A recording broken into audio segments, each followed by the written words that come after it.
来要再一次来提醒咱的乡亲时代，不管你是赛车，或者是骑车，或者是行路，会记你，看到大车，会当闪外远就闪外远。台中来发生一件货车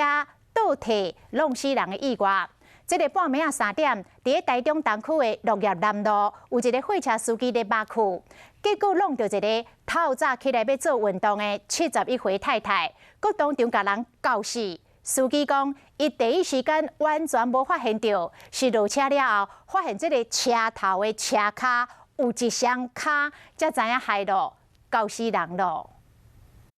71岁查某人行伫路边，当时一台货车当哩倒退路，要开入去菜市店，无发现讲有人伫后壁，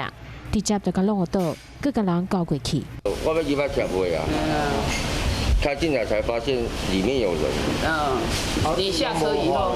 无啊，就是拢无啊。货车的司机讲，伊落车才发现讲弄着人啊，救护人员到现场出动千斤重，大家拢拍伫涂骹，拼死要甲车吐悬，最后人有救出来，但是已经无生命现象。 旁边是一个国小哦，他可能是不是要到国小里面去做一个运动？警方的调查是讲，这辆车是住伫菜市店附近，可能早起要去边仔国小运动。 或是致死的部分，我们还是会以案件移给地检去由地检检察官去做一个采访。警方表示，货车倒退路的时阵，驾驶除了讲要家己注意车后边的状况，嘛应该找人来指挥。若是早起运动，因为天色还袂光，上好是穿较显目的衫，嘛会当赶会死一个物件。行路当时提高警觉，注意交通，才袂互即款的意外搁再发生。